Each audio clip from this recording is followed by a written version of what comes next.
Hey everybody, this is Ted Check, recovering reporter. So two very interesting developments that happened recently with CNN. This first from the New York Post. CNN boss Mark Thompson told Jake Tapper, Anderson Cooper, and 100 other journalists, presumably at CNN, not to quote unquote express outrage during Trump inauguration. Um, and it was not only that, but he wanted them to, I believe, if it's not in this report, it's in another one. Yeah, right here. Made it clear he did not want the coverage to relitigate the past.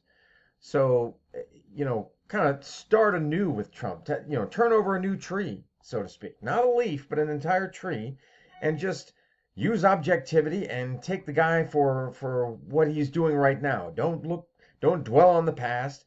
He's now 47. He's not 45 anymore. He's 47. He's got a whole new uh, presidency that he's involved in right now. So be open-minded. There we go. Open-minded about the next 4 years. Okay, so put a pin in that, and now we have news of Jim Acosta, who was during Trump's first presidency. He was the chief antagonist. Nobody battled with Trump more so than this guy, Jim Acosta. But he reportedly is threatening to quit struggling CNN over demotion to graveyard slot. So Acosta right now occupies the 10 a.m. slot at CNN. Okay, he's got a show with his name on it, which I've got another problem with. I don't think that it should be personality-driven news. The news should be the star, not the person delivering the news. But anyway, that's another argument. So he has or had the 10 a.m. slot. Now it's been given to Wolf Blitzer, and according to Oliver Darcy, who runs some kind of newsletter called Status News, CNN chief Mark Thompson, the same guy that told everybody at CNN to be open-minded, it looks like he's gonna move Jim Acosta to midnight. I mean, who watches at midnight? If that's not a gulag, if that's not a media gulag, Siberia, then I don't know what is. When most Americans have already gone to bed. So, kind of reading between the lines here, he told the reporters, he told everybody at CNN to be open-minded. I think with Acosta, he realizes it's not going to work. Acosta doesn't have it in him to be open-minded. There's no part of him that's open-minded when it comes to Trump. He hates Trump that much that there's just no arguing with the guy. There's no convincing the guy that, hey, you got to change your mindset here. So the alternative is, if you're not going to change your mindset, well, we're going to put you on this shift where nobody watches you. So you can spout off all you want, but it's like a tree falling in the forest and no one's around to hear it or see it. So that's the conclusion that I come to. What's this one say? CNN's Jim Acosta loses long battle with Donald Trump. So they're making it personal here on Newsweek. And in this one, they don't say that he's being relegated to the midnight shift. It says here, CNN spokesperson told Newsweek the network is, quote, in active discussions with Jim about a new time slot, and we'll have more information to share soon.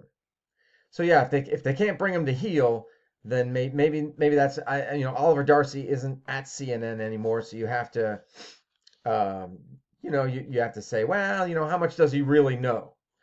Or you could say, well, CNN is not willing to say that just yet. So officially they're in active discussions, but in reality they've already decided to move him to the midnight shift. Be very interesting to see how it all shakes out. Because I did a video, I don't know, a month or two, maybe 2 months ago, wondering, or I think it was just right after Trump won. I wondered what's going to happen with Jim Acosta. Are they going to put him back in the White House so that he can resume his feud with Donald Trump? Is that the route that CNN was going to take? Were they going to jump right back into to antagonizing Trump? Or were they going to try like now we know that just kind of a not necessarily kinder and gentler, but open-minded. Like let's exercise some journalism 101 here. Let's be objective. Let's lay everything out there. Let's call him on the carpet when he needs to, but let's be open-minded. Let's look at it with a fresh perspective. Sounds like journalism to me, you know.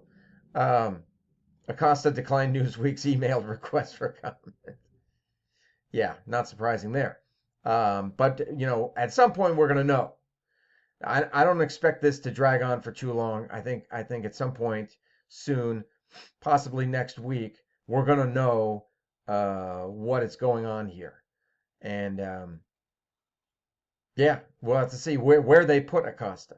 But I don't think it's going to be in the White House pool. I don't think he's going to be there yelling at the president. Again, that train has sailed, as I say. Anyway, so there you go. Let me know your thoughts. What do you think is going to happen to Jim Acosta? Do you think he's going to wind up in the midnight shift, in the gulag, or what? What do you think is going to happen to the guy? Let me know your thoughts, and I'll talk to you later.